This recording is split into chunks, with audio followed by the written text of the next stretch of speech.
और कल तक कड़े तेवर दिखा रहे यूक्रेन के राष्ट्रपति ज़ेलेंस्की की जबान अब बदलने लगी है। पुतिन से दो दो हाथ करने का दावा करने वाले ज़ेलेंस्की अब नेगोशिएशन टेबल की बात करने लगे हैं। आखिर जंग के 14 दिन बाद यह बदलाव क्यों?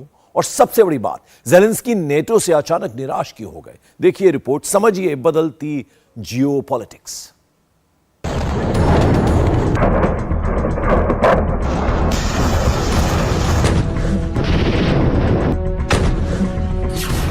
सूमी में रात भर चली रूसी एयर स्ट्राइक, शहर तबाह, 22 की मौत जिनमें 3 बच्चे थे।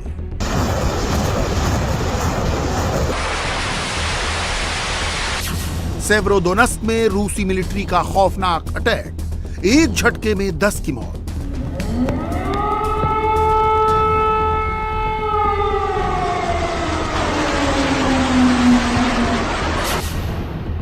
खार्किव और विनित्सिया में एयर स्ट्राइक का हाई अलर्ट।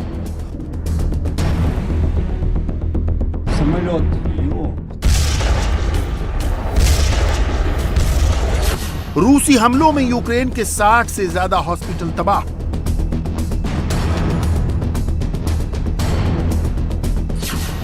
अब तक 750 से ज्यादा नागरिकों के मारे जाने का दावा।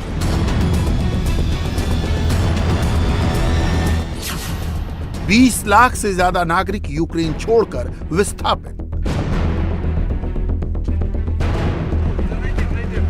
ये वो तबाही है जो रूसी वॉर मशीन ने यूक्रेन में मचा रखी है। जो कैजुअलिटी हुई उसकी कभी भरपाई नहीं होगी। जो इंफ्रास्ट्रक्चर तबाह हो गया उसे खड़ा करने में सालों लगेंगे। 14 दिन चली जंग के बाद यूक्रेन के राष्ट्रपति व्लादिमीर ज़ेलेंस्की जो विंस्टन चर्चिल वाला नारा लगा रहे थे, मरते दम तक लड़ेंगे, लड़ते रहेंगे, वो रूस को बातचीत की टेबल पर आमंत्रित कर रहे हैं। ये जंग खत्म होनी चाहिए। जरूरत इस बात की है कि हम समझौते की मेज पर आकर बैठें। बात ईमानदार हो, मतलब की हो, जनहित में हो, न कि मर्डरर्स एम्बिशन वाली जो अब बेमतलब हो चुकी है। मगर क्या इस जंग में मची भारी तबाही, अपने नागरिकों की मौत देखकर ज़ेलेंस्की बदल गए हैं या वो खुद को बेसहारा पा रहे हैं? ज़ेलेंस्की का नया स्टांस बताता है कि उन्होंने अब अमेरिका और यूरोप से जंग में मदद की उम्मीद छोड़ दी है। जो ज़ेलेंस्की कहते थे कि उन्हें यूक्रेन से निकलने के लिए रास्ता नहीं, रूस से लड़ने के लिए हथियार चाहिए, वो ज़ेलेंस्की कहने लगे हैं कि वो नेटो की सदस्यता नहीं चाहते। नेटो तो रूस से डरता है। मैं बातचीत के लिए तैयार हूं, लेकिन कैपिटलाइजेशन के लिए नहीं। मुझे ये समझ में आ गया कि नाटो हमें अपने गठबंधन में शामिल नहीं करना चाहता। जब मुझे ये बात समझ में आई, तब मैंने नाटो में शामिल होने के सवाल को ही पीछे छोड़ दिया। नाटो विवादित चीजों और रूस के साथ टकराव से बेहद डरता है।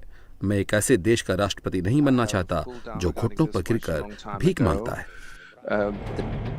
नेटो ही वो कांटा था जिसे निकालने के लिए रूस के राष्ट्रपति व्लादिमीर पुतिन 2014 से बेचैन थे। इसे ही यूक्रेन पर रूसी हमले की सबसे बड़ी वजह बताया जा रहा था। ज़ेलेंस्की ने यूक्रेन को नेटो में शामिल कराने के लिए संविधान बदला था। इससे पहले कि ज़ेलेंस्की यूक्रेन को नेटो का हिस्सा बनाते, पुतिन ने धावा बोल दिया। इससे पहले भी यूक्रेन के 2 राज्यों दोनेत्स्क और लुहांस्क को अलग देश की मान्यता दे दी। नेटो का संविधान कहता है कि वो किसी गैर नेटो मुल्क की मिलिट्री मदद नहीं कर सकता। यही नहीं, अगर किसी देश में कोई विवादित टेरिटरी है तो वो नेटो का सदस्य भी नहीं बन सकता। जाहिर है दोनेत्स्क और लुहांस्क को मान्यता देकर पुतिन ने उससे विवादित टेरिटरी बना दिया। जो ज़ेलेंस्की लुहांस्क और दोनेत्स्क पर दावा छोड़ने को तैयार नहीं थे, अब कह रहे हैं कि इस पर भी बात करके रास्ता निकाला जा सकता है। मैं सुरक्षा की गारंटी के बारे में बात कर रहा हूँ। रूस के अलावा किसी अन्य देश ने इन 6 देशों को मान्यता नहीं दी, लेकिन हम इस पर बातचीत कर सकते हैं। हम इस बात पर समझौता कर सकते हैं कि दोनों क्षेत्र आने वाले समय में कैसे रहेंगे। ये महत्वपूर्ण है कि इन क्षेत्रों के वो लोग कैसे रहेंगे जो यूक्रेन का हिस्सा ही रहना चाहते हैं, और उन लोगों का क्या जो चाहते हैं कि ये क्षेत्र यूक्रेन का हिस्सा बना रहे। ये प्रश्न दोनों क्षेत्रों को मान्यता देने से कहीं अधिक मुश्किल है। In those territories are going to live who want to be part of Ukraine. Who in Ukraine will say that they want to have them in? So the question is more difficult than simply acknowledging them. दरअसल Putin की मंशा Ukraine पर कब्जा करना नहीं है। Zelensky को NATO और अमेरिका से दूर रखना है। इसी के लिए उन्होंने ये जंग छेड़ी और जंग रोकने की 4 शर्तें रखी। शर्त नंबर 1, यूक्रेन अपनी सैन्य कार्रवाई को बंद करे। शर्त नंबर 2, नाटो से दूर रहने के लिए संविधान बदले। शर्त नंबर 3, क्राइमिया को रूसी क्षेत्र की मान्यता दे दे। शर्त नंबर 4, दोनेत्स्क और लुहांस्क की आजादी को मान्यता दे। अब जब जेलेंस्की ने अमेरिकी मीडिया से बातचीत में नाटो से दूरी की सबसे बड़ी शर्त मान ली है, दोनेत्स्क, लुहांस्क और क्राइमिया पर बातचीत को तैयार हैं, तो पुतिन के रुख में नरमी स्वाभाविक है। एक के बाद एक ह्यूमैनिटेरियन कॉरिडोर पर सहमति और लगातार युद्ध विराम को आप इसी रोशनी में देख सकते हैं। जेलेंस्की के ये बयान और अमेरिकी राष्ट्रपति के कड़े प्रतिबंधों के ऐलान लगभग एक वक्त आए हैं। बाइडेन ने रूसी तेल और गैस का इंपोर्ट रोकने का सख्त आदेश दे दिया। आज मैं ऐलान कर रहा हूं जिससे अमेरिका रूस की इकोनॉमी की रीढ़ तोड़ने जा रहा है। हम रूस से होने वाले तेल, गैस और ऊर्जा के तमाम इंपोर्ट को प्रतिबंधित कर रहे हैं। इसका मतलब है कि रूस का तेल अब अमेरिका को और मंजूर नहीं है। अमेरिका के लिए पुतिन की वॉर मशीन को एक और बड़ा झटका देने के लिए तैयार है। इस कदम को अमेरिकन कांग्रेस से पूरा समर्थन मिला है और यकीन है कि देश में भी यही होगा। अमेरिकन लोगों ने यूक्रेन के लोगों को पूरा समर्थन दिया है और ये साफ कर दिया है कि हम पुतिन की छेड़ी इस जंग को बर्दाश्त नहीं करने वाले। हमने ये फैसला अपने करीबी सहयोगियों से पूरी बातचीत के बाद लिया है, खास तौर पर यूरोप के, क्योंकि मेरा मानना है कि पुतिन को रोकने के लिए सभी नाटो और यूरोपियन यूनियन के लोगों का एकजुट होना जरूरी है। हालांकि ये फैसला अमेरिका पर बहुत सख्त गुजरने वाला है। उसके यहां तेल और गैस के दाम तेजी से बढ़ रहे हैं, मगर यूक्रेन को रूस के असर में जाने से रोकने के लिए बाइडेन ने यह कदम उठाया। मजे की बात यह कि चीन ने अमेरिका के इस फैसले की कड़ी निंदा की है। चीन ने कहा यह प्रतिबंध एक तरफा है, इससे शांति और सुरक्षा नहीं आएगी। और तो और अरब देशों ने बाइडेन से बात ही नहीं की। बाइडेन उनसे तेल और गैस की मदद चाहते थे। हालांकि बाइडेन के इस फैसले का जेलेंस्की ने स्वागत किया है, मगर उनकी बातों से लगता है कि यह फैसला अमेरिका और यूरोप को पहले ही लेना चाहिए था। Я вдячний особисто президенту Сполучених Штатів Америки. मैं व्यक्तिगत तौर पर अमेरिकी प्रेसिडेंट का इस फैसले के लिए शुक्रगुजार हूँ। पूरी दुनिया को उन्होंने एक ताकतवर संदेश पहुंचाया है। ये बहुत सिंपल है। रूस को दिया जाने वाला हर पैसा बुलेट और मिसाइलों में ही इस्तेमाल हो रहा है, जो संप्रभु राष्ट्रों के आसमान से होकर गुजर रहा है। रूस या तो अंतर्राष्ट्रीय कानूनों का पालन करेगा और युद्ध नहीं छेड़ेगा, या उसके पास जंग छेड़ने का पैसा नहीं होगा।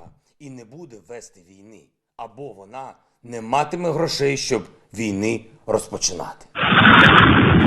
दरअसल ये ऐसी जंग है जो यूक्रेन और रूस की है ही नहीं। ये जंग अमेरिका, यूरोपियन यूनियन और रूस के बीच लड़ी जा रही है। मुश्किल में रूस भी कम नहीं है, उसकी मुश्किल क्रेमलिन की अर्थव्यवस्था है।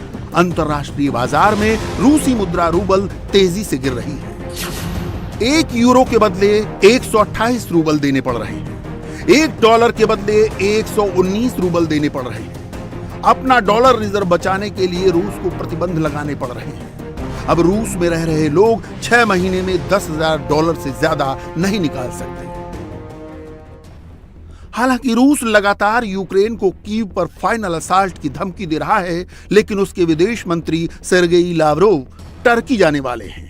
वहां वो यूक्रेन के विदेश मंत्री दिमित्री कुलेबा से मुलाकात करेंगे। इससे पहले शांति की बातचीत बेलारूस में हो रही थी, जो इतने बड़े लेवल पर नहीं थी।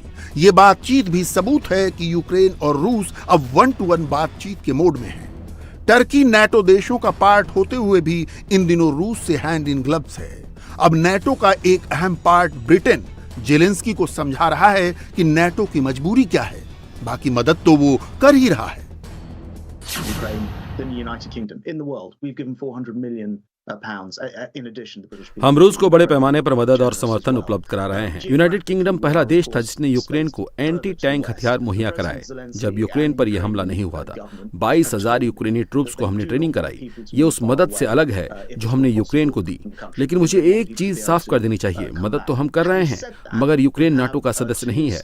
हम कुछ ऐसा नहीं कर सकते जिससे जंग और तेज हो जाए। ये पूरी दुनिया को नामंजूर है, इसलिए हम बहुत सचेत हैं, फूक फूक कर कदम रख रहे हैं। somebody's family, aunts and uncles, and that sort of thing. And then, of course, we've also announced a sponsorship route again for those people without family ties and unlimited. So.